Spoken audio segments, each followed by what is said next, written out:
Market का परिश्रम में आप सभी का स्वागत है। मैं हूं आपके साथ वरुण दुबे और गजब का ट्रेडिंग सेशन आज के दिन देखने मिल रहा है। 3.3% के आसपास की तेजी के साथ भारतीय बाजार जो है वो बंद हुए हैं। निफ्टी सेंसेक्स में गजब का मोमेंटम देखने मिला है और इनफैक्ट दो बड़े चीज थी जिसके कारण आज मार्केट में इस तरह का मोमेंटम देखने मिला। एक तो ग्लोबल मार्केट्स वहां से अच्छे खासे संकेत देखने मिले हैं।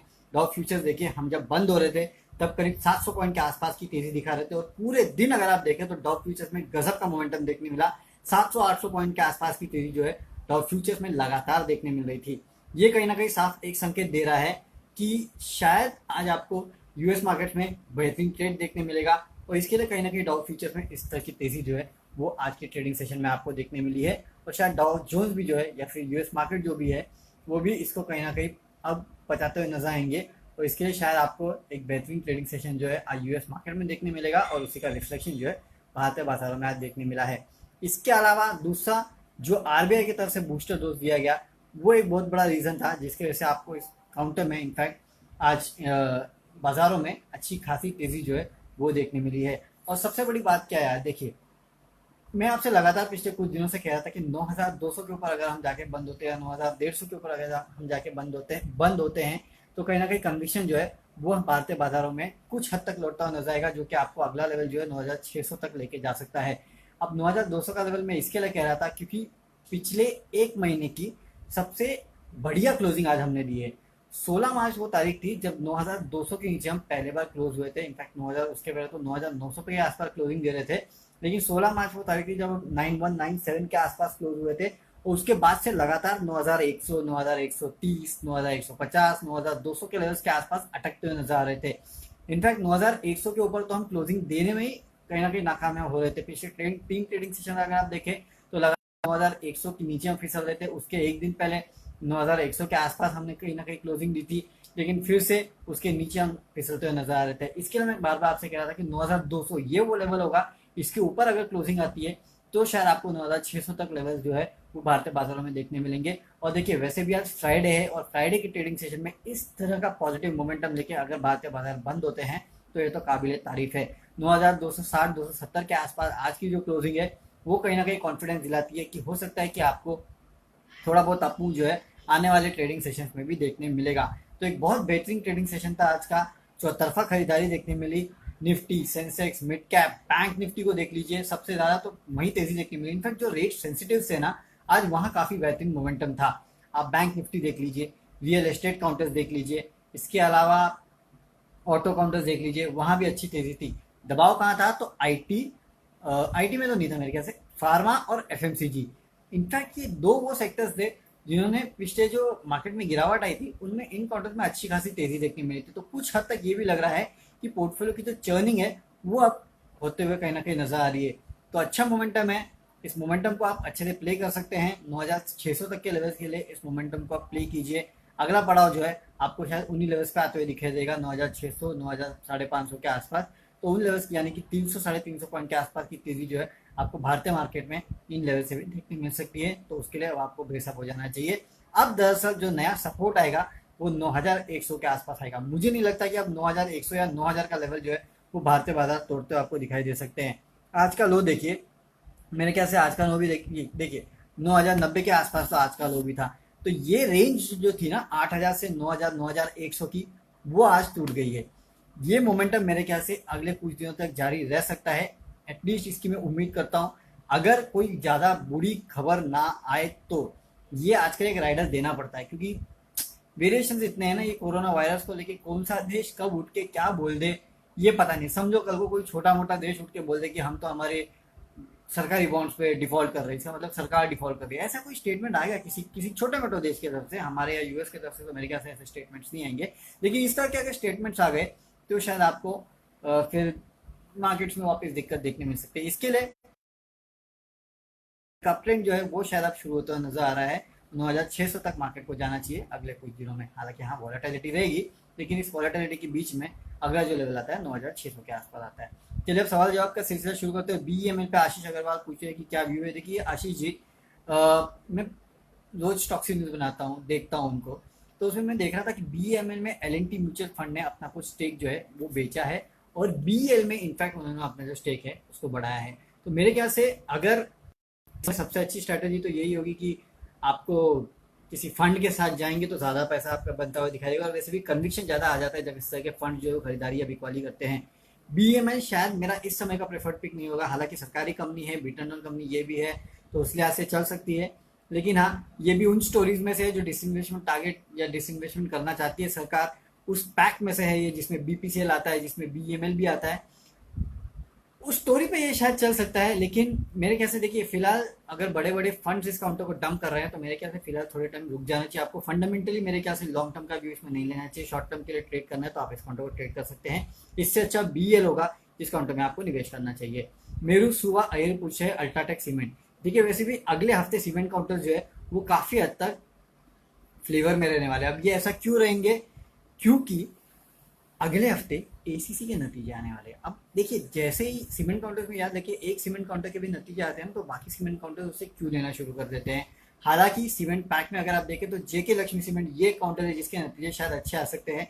इसके अलावा मैं काफ़ी सारी रिपोर्ट्स पढ़ रहा था तो उसमें सीमेंट काउंटर्स के नतीजे शायद आपको इस क्वार्टर में इतने अच्छे आते हुए नहीं दिखाई देंगे। एटलीस्ट सेल्स के फ्रंट पे हो सकता है रियलाइजेशन सुधरते हुए नजर आए। तो सीमेंट एज अ पैक जो है अगले हफ्ते काफ़ी हद तक फोकस में रहने वाला है। ACC एक बढ़िया कंपनी है, अगर थोड़ा भी वहाँ ग्रीन शूट्स देखने मिल गए तो आप ये समझिए कि बाकी सीमेंट पैक जो है उसकी री रेटिंग हो सकती है। अल्ट्राटेक सीमेंट फंडामेंटल एक बहुत अच्छी कंपनी है, पैन इंडिया लेवल का अच्छी खासी कैपेसिटी है, सबसे ज़्यादा कैपेसिटी है इस कंपनी की।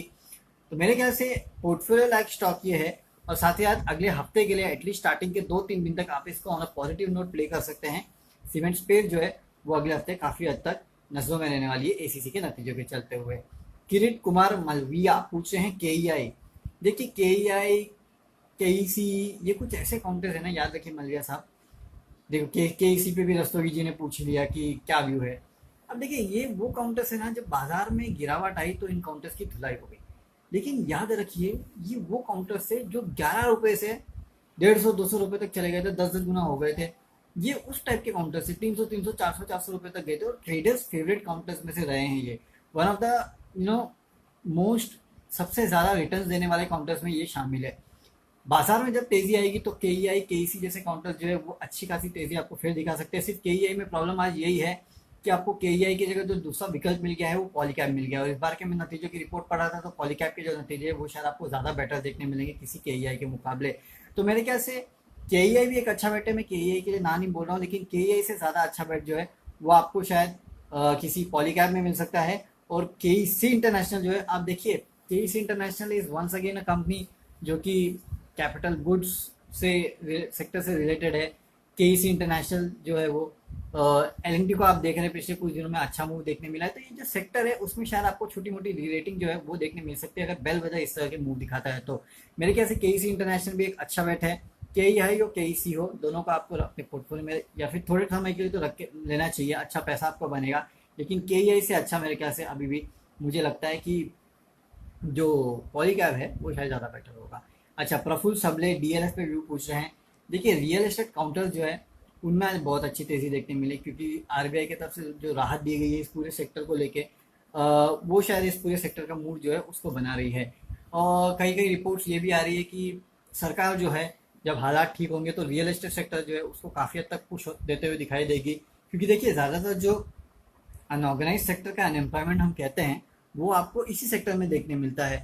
तो उस लिहाज से अगर आप देखें तो इस सेक्टर को बूस्ट देना काफ़ी ज़रूरी हो गया है। लेकिन क्या सही में सरकार इतना कर पाएगी? अगर देखिए ये सेक्टर आज पहले बार नहीं है कि इस सेक्टर की हालत ख़राब हो रही है, इस सेक्टर की हालत पहले से ख़राब है। अब तक सरकार ने कोई ऐसा मूव उठाया है क्या? नहीं, अब तक सरकार ने कोई ऐसा मूव उठाया नहीं है। तो मुझे पता नहीं इस सेक्टर में इस तरह का कोई मूव उठाया जाएगा कि नहीं आज, क्योंकि RBI की तरफ से अच्छा ये देखने मिला, जो रियायत इनको दी गई है उसके चलते इस पूरे सेक्टर में अच्छा खासा मूव देखने मिला है। बट मेरा ये प्रीफर्ड सेक्टर अभी भी नहीं है। हालांकि इस सेक्टर में अगर आपको बेट लेना है तो कुछ चुनिंदा काउंटर है, जैसे गोदरेज प्रॉपर्टीज़ है, शोभा है या DLF है। इन 3 काउंटर्स में अगर आप पैसा लगाएंगे तो ये ठीक है। अगर आपको बेट लेनी है तो DLF पे ले लीजिए, मुझे कोई इशू नहीं है उस पर, लेकिन ये मेरे प्रीफर्ड सेक्टर में से नहीं है, ये आपको याद रखना है। अच्छा, भारत लालवानी पूछ रहे हैं आयशा मोटर्स। आयशा मोटर्स में देखिए आज काफ़ी बेहतरीन तेज़ी देखने मिली है। मेरे ख्याल से one of the top gainers था ये निफ्टी का। हाँ देखिए 10% के आसपास के मूव जो है वो इस काउंटर में देखने मिले हैं। अभी ऐसा क्यों हुआ? मेरे ख्याल से आयशा मोटर्स की तरफ से कहीं बयान भी आया है कि शायद जैसे ही लॉकडाउन खत्म होगा तो 10-15 दिन में जो है वो अपनी नॉर्मल कंडीशंस पे आ जाएंगे। आई होप ये आ जाए, बट क्या डिमांड उतनी है कि ऑब्जर्व कर पाएंगे, ये एक बहुत बड़ा क्वेश्चन मार्क है। ऑटो सेक्टर आज चला है, बहुत बीटन डाउन है, इसके लिए शायद चलेगा। फंडामेंटली बहुत बड़ा बदलाव जो है वो ऑटो सेक्टर में फिलहाल दिखाई दे नहीं रहा है। हालांकि आयशा मोटर्स मुझे काउंटर अच्छा लगता है, रॉयल एनफील्ड मुझे अच्छी लगती है bike as a whole. But आप ये सोचिए ना, आयशा मोटर के पास रॉयल एनफील्ड के अलावा है क्या? वो एक ही चीज़ है जो इस पूरे स्टॉक को ड्राइव कर रही है, पूरी कंपनी को ड्राइव कर रही है। नो डाउट इट्स द हाली ऑफ इंडिया, बट हाँ, अभी तक हालात ऑटो सेक्टर के उतने ठीक नहीं हुए हैं कि जब जब मार्केट में सीधे सीधे इन काउंटर्स को ले लो।